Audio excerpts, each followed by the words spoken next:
If you're not in talking terms with God, this is probably something that you should listen to. Many times we go through different seasons in our lives where we may have made decisions that has put us in a position where we feel far away from God, where it feels like, oh, I don't think God is going to give me a chance anymore.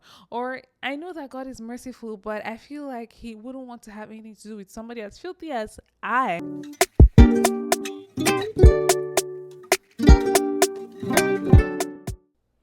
Hello there, love child of a love God. My name is Beyonce. I want to welcome you to another episode on It's a Hard Thing. If this is your first time, we are all about faith, love, relationships, and everything in between.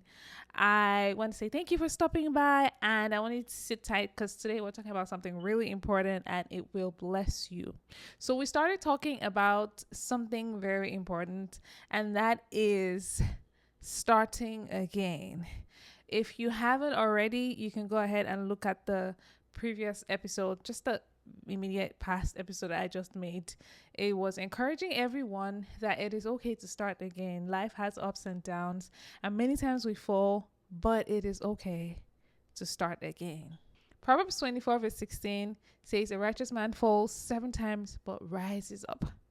So, because you are righteous doesn't mean that you're not going to experience times in your lives where you are down at your last and almost giving up. But there is one clause: you have to rise up. So, this is an anchor that you must always remember, that you have to rise up. For us, it is not over until it is God's purpose, until it is God's best, until we live in the reality of everything that God spoke about us. And this is what we began to introduce in our previous topic. Today, we're going to be talking about starting again with God, starting again with your relationship with God. Are you in not such a great relationship with God? If you're not in talking terms with God, this is probably something that you should listen to. I understand many times we go through different seasons in our lives where we may have, made decisions that has put us in a position where we feel far away from God, where it feels like, oh, I don't think God is going to give me a chance anymore.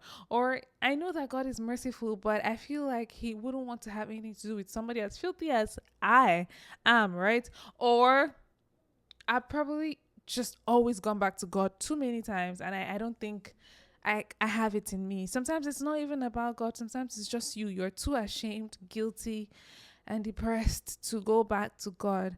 But I want you to remember the purpose for using the number 7 in that scripture is because 7 represents perfection, completion, like in the perfect state of things. Like you have fallen down in such a way that you should be dead and out, but you still have an opportunity with God. All right. So this is for you who feel like, I don't think I'm ready, or where do I even begin from? God is calling you because his arms are wide open. This episode is specifically for you. So don't close your ears to this. I want you to hear this. No matter how far you have gone, you can never be too far. Why? Because God is always where you are. David speaks about this in the book of Psalms 139 verse 8. And he says, even if I lay my bed up in the heavens or in the lowest depths, God is always there. And what is that thing about David that you remember? David is the famous man after God's heart, the famous, dearly beloved of God, but still one that was known by his multiple sins. David did so many things. David literally killed his friend and married his wife. I don't know what you have done, but if you've done up to that, then I completely understand why you feel the way that you are. But in spite of everything that David did, David knew that the safest place to be was in the hands of God. It was safer to be, in a position where God ordains your fate, or judges you. In fact, it's better God whoops you than you just be out there in the wild and open and vulnerable, right? Because actually God's love and even God's discipline is better. It is more bearable than anything you're going to see on the outside. So this is just a description of the fact, just an example of the fact that even if you you feel disgusted about yourself because you had so much, esteem to yourself. An example would be me. I hold myself to such a high esteem that many times when I make some mistakes, I always feel like, so guilty and so condemned, as though, like I'm too good for God. Bro, you're not too good for God. You didn't do anything to merit his love. You didn't do anything to be accepted into his family. And it's not what you're going to do that will keep you in his family. But wherever you are right now, it is important that you realize that being in the position that you are without God leaves you open, vulnerable, and, subject to the enemy pounding you and things happening in your life. And it's better to start now, to begin rebuilding your relationship with God.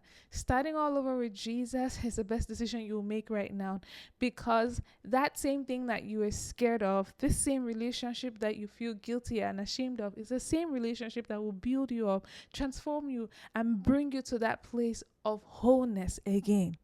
So Matthew 11:28 says, "Come unto me, all you who are weary and heavy burdened, and I will give you rest." Something that I would like to put as a disclaimer: I completely understand why you feel the way you are, because I probably, if I were God, may not be able to forgive depending on what sin that you committed. But that's what makes Jesus, that's what makes God different. That's what makes his love so gracious and so full. So it is time to come back, start all over again. The big question is, how can I start again? Just to bring to your notice that our relationship with God isn't just an emotional one, based off father and child. It is also a covenant relationship. So the number one thing that I need you to realize and to decide today is that you are going to commit to your covenant relationship with God. What does this mean? If you trace God's relationship with his people all the way from Abraham, literally Adam to Abraham to Moses to the children of Israel, you find something that cuts across their relationships. He always made a covenant. You do this, and I will be your God, and you will be my people. And I'll do all these things for you. And you see that there were terms to this relationship. It was both ways. The only thing the children of Israel had to do was listen for him and obey his instructions. And the beautiful thing about this covenant relationship is the part that we had to play is obeying instructions that are good for us. Everything that God asked them to do were things that were only going to help them become better, enter into the promised land. He gave them rules, modes of behavior, different ways of living. For example, circumcision was a thing that he commanded them to do. And circumcision is something that we still do even in this century as a medical good thing. Do you see what I'm saying? So God's instructions aren't burdensome. The Bible says it. God's way of being in partnership with us is just, I want you to just listen to me. I want you to trust that I know it. I know it all. I know this. Trust me, listen to me, and do what I say. Because when you do what I say, I'm able to bring everything to pass. So our covenant relationship is two-sided. I want you to commit to it. For example, the marriage relationship isn't exactly always perfect, right? You may miss date nights a few times, but it doesn't mean the marriage is over. There are still aspects to it. You still consider and maintain the covenant of marriage by being faithful, by listening, by honoring and upholding the whole union of marriage. This is what this is about, and I want you to take note of that. Number 2, I want you to start simple.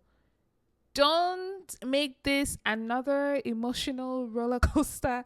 Don't make decisions off of your emotions right now. I want you to keep it simple and create a schedule. Just like you schedule everything else that you do every day.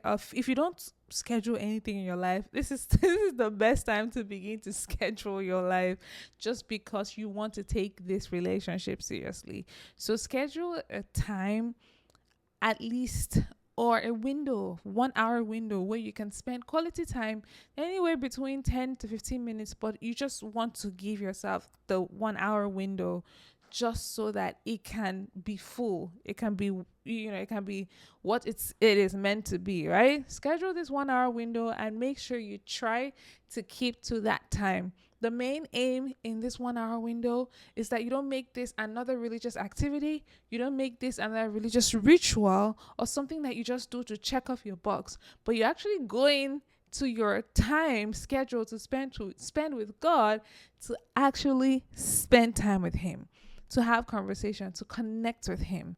You have to make sure that before you get out of that time, you actually felt the presence of God. You actually connected with Him, either by through the word or during your prayer time, or through something that you connected with Him in a way that was tangible. And you always go there willing and waiting or wanting to hear what He has to say to you in that moment.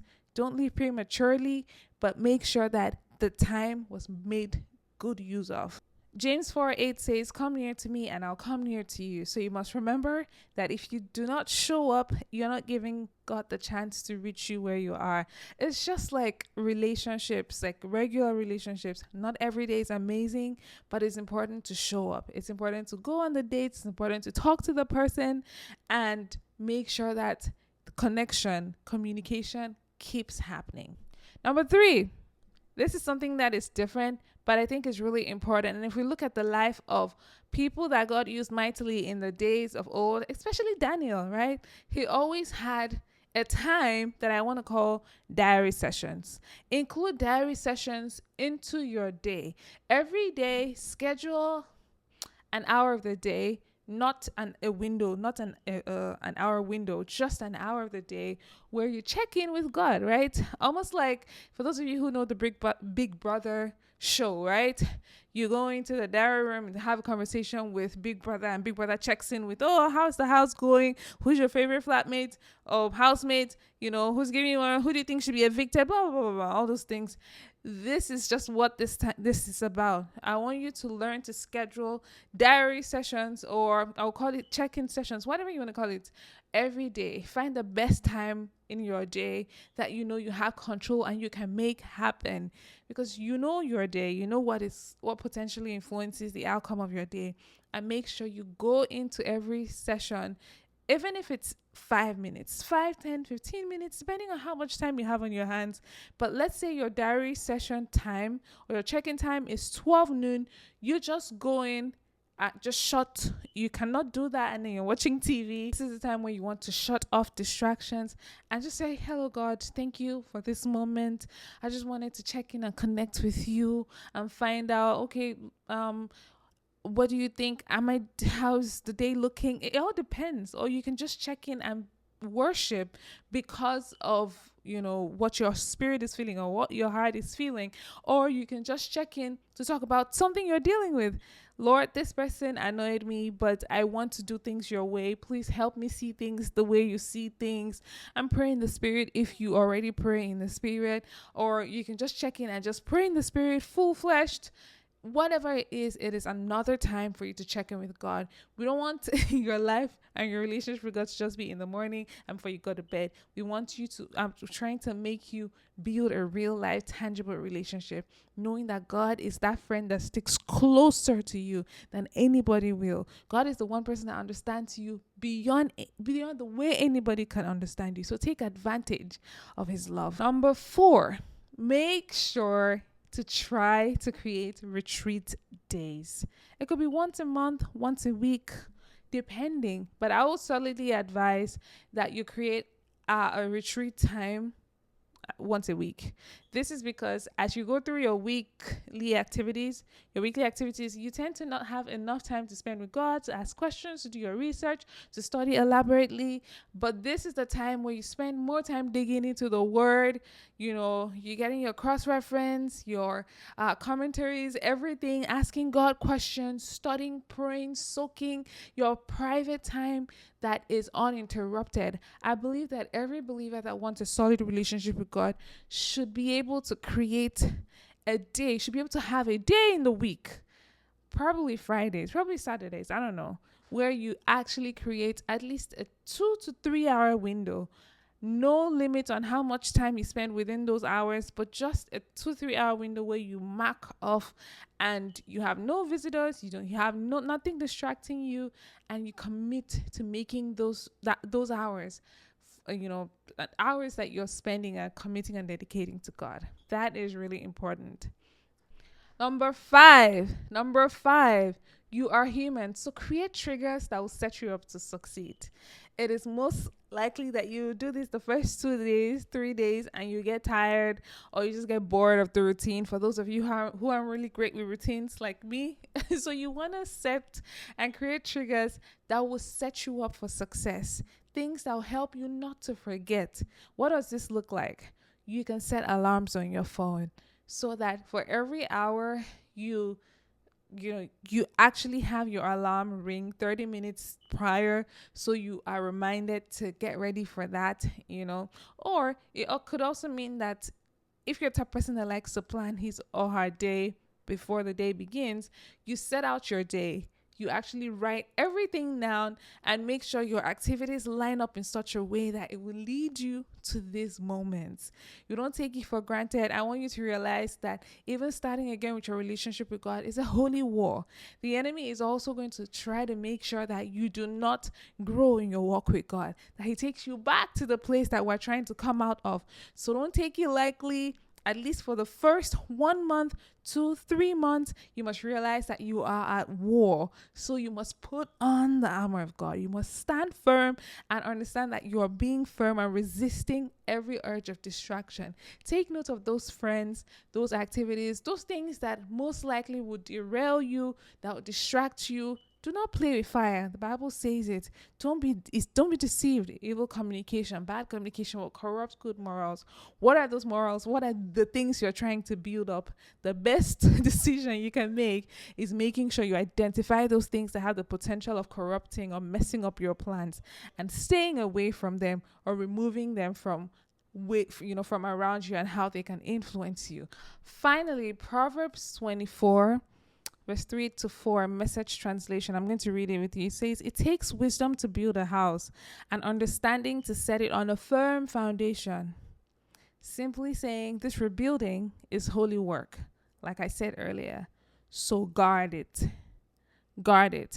If this has blessed you, I want you to go ahead and share. Something that I want you to do for me is please comment in the chat below which of these steps, which of it is something that you feel like is going to be the most difficult for you to do. I want to hear your thoughts and I will respond with what mine is.